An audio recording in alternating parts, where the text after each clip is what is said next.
साधना के अनुभव 12वां अध्याय पृष्ठ क्रमांक 118 से पृष्ठ क्रमांक 120। रूप। जहाँ नाम होगा वहाँ रूप भी अवश्य होगा। यह दोनों साथ साथ रहने वाली वस्तुएं हैं। नाम के साथ रूप और रूप के साथ नाम होना लाजिमी है।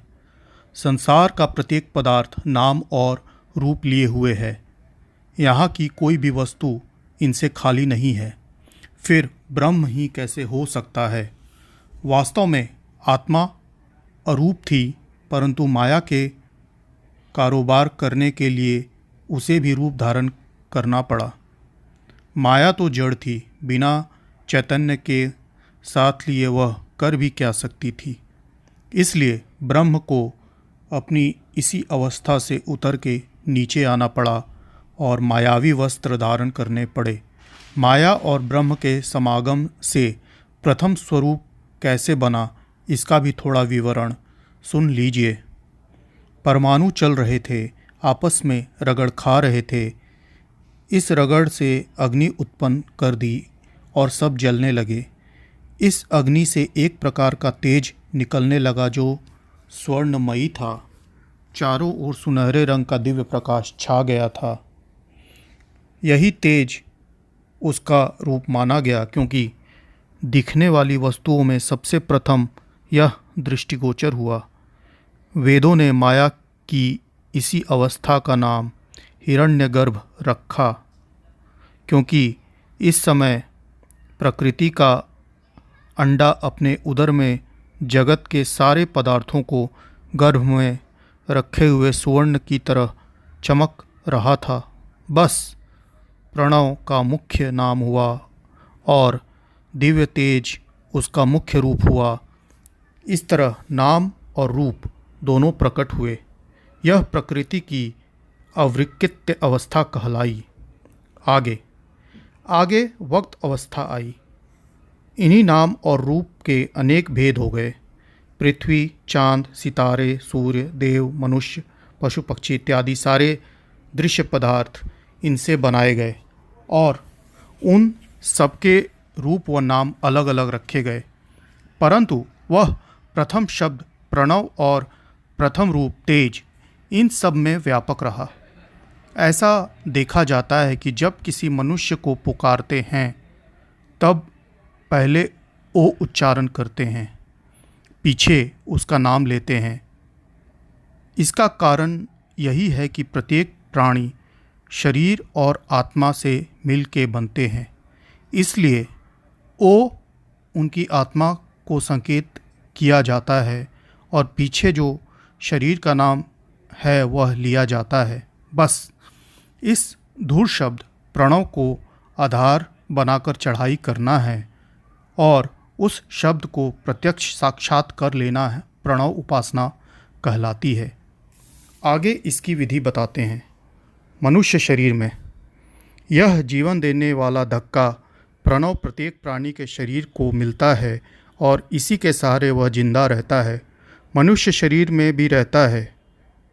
सबसे प्रथम इसका फोर्स मस्तिष्क में चोटी के स्थान पर पड़ता है और वहाँ आकर सुनहरे प्रकाश से स्वस्ति वाचक चिन्ह, जिसको साधारण भाषा में सतिया कहते हैं, इस प्रकार से प्रकट करता है।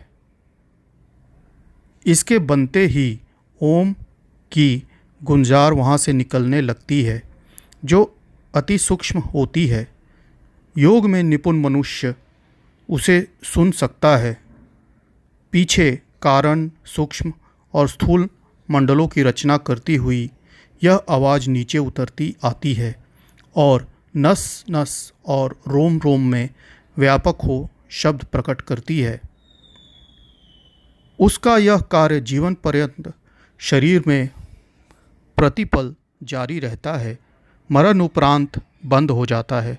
उपनिषदों ने जिस प्राणी की महिमा गाई है, जिसको ब्रह्म कह के संबोधन किया है, वह यही मुख्य प्राण है और जिसके शरीर में प्रवेश होते ही जिंदगी मिलती है और निकलते ही जीवन समाप्त हो जाता है। इस प्राण को प्रत्यक्ष कर लेना और उसकी गुंजार को रोम रोम से खुले कानों से सुन लेना प्रणव उपासना है। यहाँ तक पहुँचने वालों के लिए माया का पर्दा एकदम समाप्त हो जाता है और आगे निज रूप का दर्शन मिलता है। साधना विधि। इस प्रणव ध्यान की विधि अति सरल है। कोई भी मनुष्य चाहे वह किसी अवस्था का हो बड़ी आसानी से कर सकता है। यद्यपि वह ध्वनि शरीर के प्रत्येक अंग से निकलती है, परंतु नए साधक के लिए हृदय में दिल के स्थान पर इसको सुनना चाहिए। यह शरीर में पिंडी मन का स्थान है। यहाँ पर थोड़ा ध्यान करने से एक धक्का सुनाई पड़ता है जो ओम से मिलता जुलता है। इसलिए चाहे ओम मान के चाहे एक धक्का समझ के सुरती को इस पर ठहराना चाहिए। अभ्यास बढ़ने से यह साफ सुनाई देने लगती है और आगे बढ़ा लेना चाहिए। दिल छाती के बाईं तरफ घुटने के 1 इंच नीचे कुछ दाहिनी ओर झुका हुआ है। यही प्रणव के ध्यान का पहला स्थान है। अब पूर्ण विधि सुनिए। एकांत में सीधे बैठ जाओ। आसन ठीक हो, बार बार हिलो डुलो नहीं। स्थान ऐसा हो जहाँ कोई बाहरी आवाज़ें सुनाई न दें। दिन में ऐसा सुविधा न हो तो रात को जब सब सो जाएं तब इसका अभ्यास करो। यह लाजमी नहीं है कि ज़मीन या चौकी ही हो, चारपाई पर बैठ के कर सकते हो, मगर शरीर और वस्त्र शुद्ध होना चाहिए। कानों में उंगली ठूंसने की ज़रूरत नहीं है। अपनी गहरी तवज्जो अर्थात फुल अटेंशन लगाने से काम हो जाता है। वृत्ति अंतर्मुखी करके चारों ओर से चित्त हटा के दिल की आवाज़ सुनने की कोशिश करो और पूर्ण ध्यान के साथ उसे ऐसे सुनो कि जैसे कोई दूर की आवाज़ सुनता है। दूसरा कोई विचार मन में न आए, केवल इसके सुनने की ही धुन हो। यदि न सुनाई दे तो आरंभ में 2-3 सांस गहरी खींच लो। ऐसा करने से वह हरकत तेज हो जाती है और साफ सुनाई देने लगती है। यह भी हो सकता है कि सांस खींचने पर वह तुम्हारे ध्यान में न आए। उस समय हिम्मत हारो मत, लगातार प्रयत्न करो। कुछ दिन पीछे साफ सुनाई देने लगेगी। यहाँ तक कि सोते जागते चलते फिरते कामकाज करते हुए भी वह तुमको अनुभव होगी। यद्यपि यह एक प्रकार की ध्वनि होगी, परंतु थोड़ा गौर करने पर पता चलेगा कि यह इस हरकत को ओम शब्द निकल रहा है। कोई मास के लगातार अभ्यास से मालूम पड़ेगा कि शब्द उठ के ऊपर को जा रहा है और कंठ चक्र को भेदता हुआ मस्तिष्क में जा पहुंचा है और आज्ञा चक्र एवं सहस्त्रार में प्रत्येक दल से इसकी गुंजार आ रही है। फिर नीचे उतर के नाभि चक्र और दूसरे स्थूल चक्रों में सुनाई देगी। इस पश्चात यदि शब्द सूक्ष्म रूप धारण कर आगे बढ़ेगा और प्रत्येक नस नाड़ी और रोम से निकलता हुआ सुनाई देगा।